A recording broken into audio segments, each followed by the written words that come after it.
Hi, good morning, everyone. Today, the topic of our FB Live is recurrent miscarriages and its treatment. I am Dr. Gunjan Bhola. I am working as an Associate Director in QRG Health City, Sector 16, Faridabad.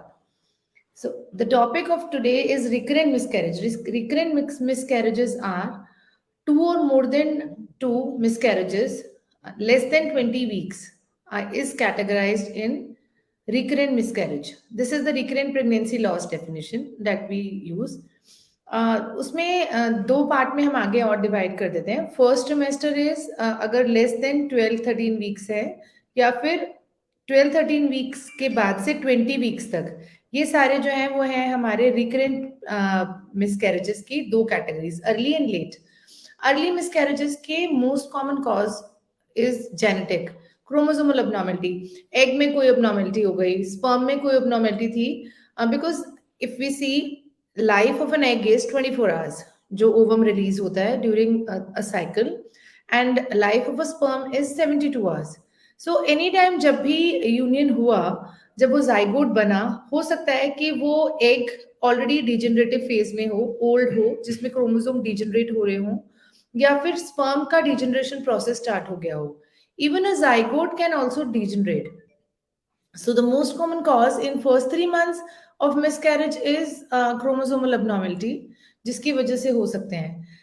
And usually they are not recurrent, क्योंकि combination जरूरी नहीं है कि same हो, but if they are recurrent and they are happening again and again, it needs to be evaluated. Evaluation in what way? So अगर हमारे पास में दो या दो से ज्यादा की हिस्ट्री के साथ मिसकैरेजेस आ रहे हैं, जिसमें प्रेगनेंसी 6-8 हफ्ते तक गई, इसकी भी आगे कैटेगराइजेशन है कि कभी भी हार्ट बीट आई कि नहीं आई. अगर नहीं आई और मिस्ड में ही गई हमेशा, then all the more reason to investigate कि कहीं क्रोमोसोमली कुछ प्रॉब्लम चल रही है. सो जब नेक्स्ट टाइम पे प्रेगनेंसी अगर ऐसे होती है, तो उसकी जब हम उसकी वो डीएनसी करते हैं, क्लीनिंग करते हैं, we can send it products of conception, जो उस टाइम की टिश्यू है उसको टेस्टिंग के लिए भेज सकते हैं for chromosomal analysis. So what will it help in? So it will help in a way कि हमें ये पता चल जाएगा कि उस टिश्यू में कोई क्रोमोसोमल प्रॉब्लम है. अगर उस टिश्यू में सपोज कुछ क्रोमोसोमल अबनॉर्मेलिटी दिखती है, जो कि उस टाइम के फीटस में थी, जो कंसीव हुआ था प्रेगनेंसी उसमें थी, तो हम पेरेंट्स का क्रोमोसोमल एनालिसिस करा सकते हैं. कई बार क्या होता है कि the couple might be perfectly okay, but they have some balanced translocations. Balanced translocation is रफली अगर मैं बताऊं कि क्रोमोसोम में एक चीज, सपोज एक जीन जो है उसके अपर लिम्ब पे लगा हुआ है, और दूसरी जगह पे दूसरे क्रोमोसोम में, बिकॉज पेयर होता है ना, दूसरे में सपोज वो नीचे लगा हुआ है. I am just explaining you रफली. सो अगर देखा जाए तो टोटल तो जो उसका आएगा वो इक्वल उतना ही आएगा, 100 ही आएगा, चाहे 10 पहले ऐड हुआ चाहे 10 बाद में ऐड हुआ. बट जब वो जीन, जबकि वो एक क्रोमोसोम ही जाएगा मदर साइड से या फादर साइड से, और दूसरी साइड का दूसरा अलग क्रोमोसोम आएगा. सो इट कैन बी कि मदर या फादर, जो पेशेंट जिसके अंदर वो क्रोमोसोमल ट्रांसलोकेशन है, उसको कोई सिम्टम्स नहीं है, बट जब भी उसकी कंसेप्शन बनती है उन दोनों क्रोमोसोम की, जो एक हस्बैंड से है और एक वाइफ से आया है, और जो उनके जीन्स हैं वो अनबैलेंस्ड हो जाते हैं, and then it starts showing in a chromosomal variant which is not, which can not have a survival. So बहुत सारे क्रोमोसोम वाले जो मिसकैरेजेस होते हैं, वो क्योंकि वो कर ही नहीं सकते, ग्रो इस करके हो जाते हैं. सो इन केसेस में हम पहले अगर वो पीओसीज में कुछ निकलता है, तो हम मदर और फादर का डीएनए या क्रोमोसोमल एनालिसिस कराते हैं. It's a very simple test, वो जिसे स्वैप स्टिक से आपके चीक के साइड से ले लेते हैं एक scraping, and it they send for testing, and then they have a complete analysis of your chromosomes कि कैसे कैसे वर्क कर रहा है. So in few scenarios it is required, and then we can take a call कि ये दोबारा होने के कितने चांसेस हैं मिसकैरेजेस की इस कपल में. So as I am explaining to you this, I am explaining you scenario जिसके अंदर हार्ट बीट कभी आई ही नहीं एंड मिसकैरेजेस हुए. इसमें ये रूल आउट करना जरूरी है. सपोज हार्ट बीट आती है बट चली जाती है, so it makes it more suspicious that pregnancy live हुई. उन केसेस में chromosomal obviously is one test which needs to be ruled out, but the second is one, कई बारी क्या होता है जिसको हम बोलते हैं एंटी फॉस्फोलिपिड सिंड्रोम की तरह से भी बोलते हैं, उसमें मिसकैरेजेस का रीजन ये है कि प्रेगनेंसी में ना थ्रोम्बोजेनिक कंडीशन है. So what is thrombogenic is clotting ज्यादा इंक्रीज हो जाती है in a normal pregnancy, which is normal because सब कुछ ब्लड वॉल्यूम प्लाज्मा वॉल्यूम सब इंक्रीज हो रहा है, सो वो वाले सेल्स भी इंक्रीज होते हैं.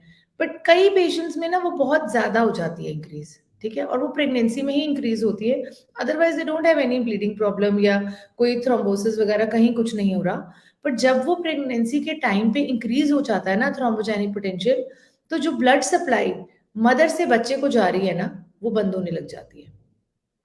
सो उसका ना क्लासिकल जो हम normally we see the history pattern जो हम देखते हैं इज हो सकता है कि कोई मिसकैरेज ऐसा हो जिसमें हार्ट बीट आई और चली गई. This is one way of presenting of antiphospholipid antibody syndrome. The other way of presenting of antiphospholipid antibody syndrome is IUGR हो गया, ग्रोथ एकदम कम होनी शुरू हो गई, इतनी के 3-4 हफ्ते की ग्रोथ डिफरेंस आ रहा है, ब्लड फ्लो बिल्कुल धीरे धीरे जाके बंद हो गया अराउंड 24-30 वीक्स पे, एंड 30 वीक्स पे कई बारी इस करके या 26-28 वीक्स पे इस करके बेबी के अंदर डेथ भी हो जाती है, IODs भी हो जाती हैं इन such cases.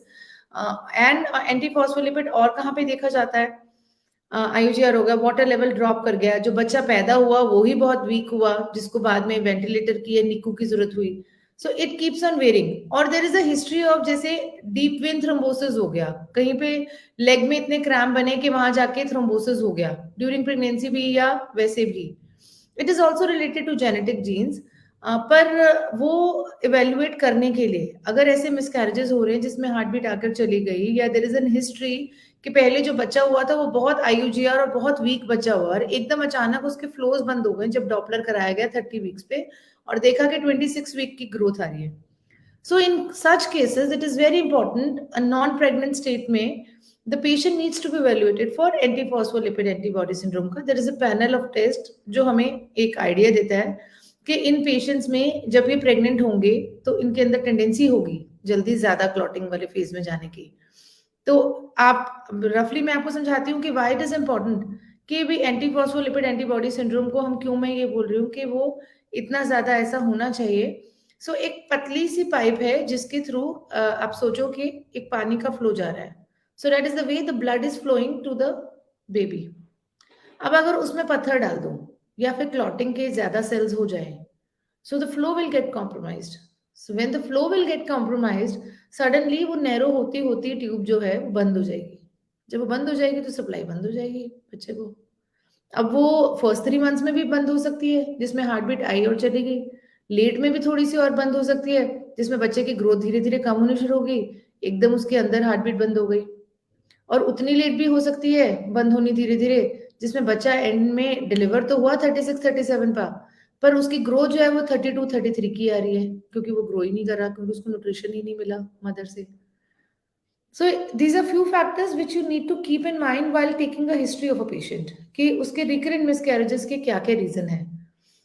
As I mention you earlier, अब ये जो इसका ट्रीटमेंट क्या है एंटीफॉस्फोलिपिड एंटीबॉडी सिंड्रोम का, आई ऑलरेडी कवर्ड जेनेटिक का काउंसलिंग वाला पार्ट आपके साथ में विद द फर्स्ट मिसकैरेज जो मैंने आपको एक्सप्लेन किया.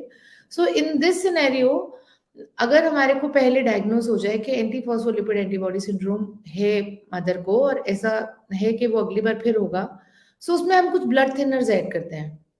Blood thinners in the form of Ecosprin is also added, is also one of them, and usually the dose is 150 mg जो हम देते हैं.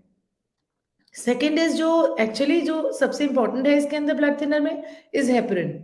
हेपरिन के इंजेक्शंस किसी टाइम पर ऐसा होता था कि पेशेंट्स को दिन में 2 या 3 बार भी लेने पड़ते थे, बट अब now it is known as low molecular weight heparin which is very easy to give. Insulin की सिरिंज जैसे पतले सबकुटेनियस हैं, patient is trained into it, but वो वंस अ डे लेने होते हैं पेशेंट को. कब तक?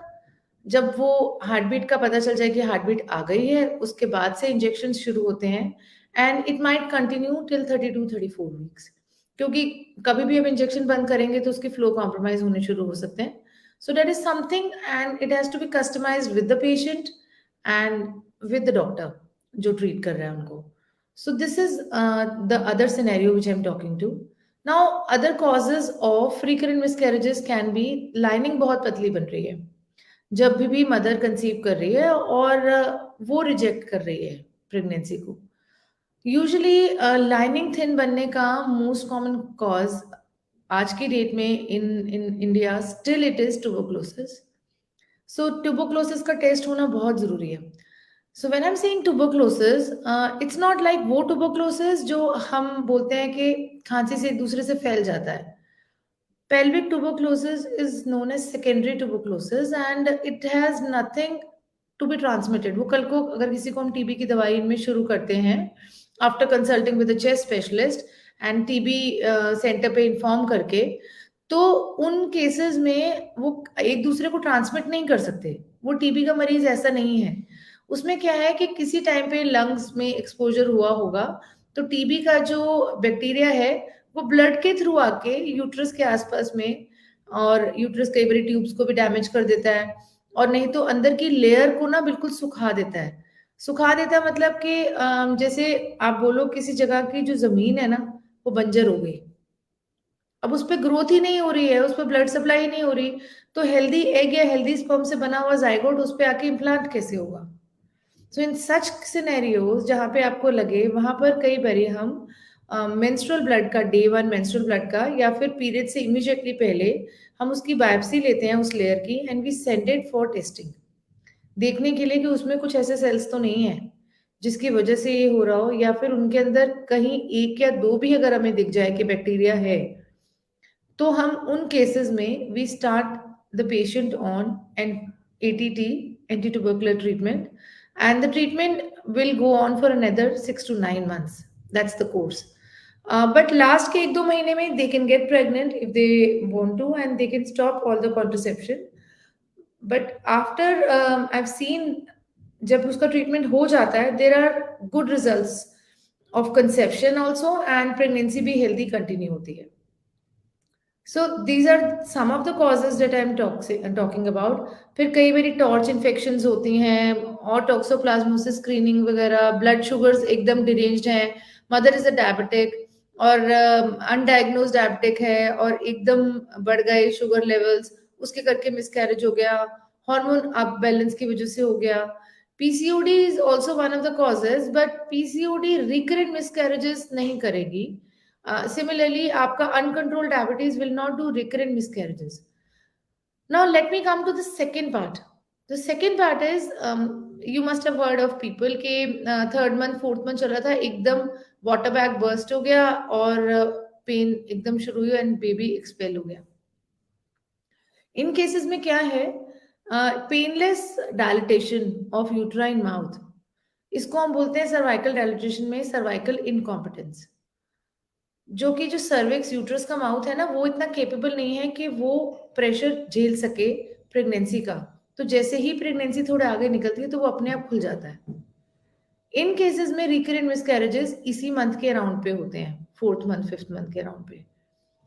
सच patients need to be manage by serial ultrasound. आप अल्ट्रासाउंड कराइए और उसके बाद में जब जिस टाइम पे लास्ट मिसकैरेज हुआ है उससे 2-3 हफ्ते पहले you get a scan done and the doctor जिसको भी आप कंसल्ट करें, she might put a stitch नीचे यूट्रस के माउथ पे एक स्टिच लगा देंगे जिससे उसको टाइट कर देंगे and will put you on some medications, tocolytics, hormone, जिससे यूट्रस रिलैक्स रहे, और जब वो टाइट हो जाएगा और करेगा तो वो प्रेगनेंसी टर्म तक ले जा पाएंगे। So the is miscarriages hereditary?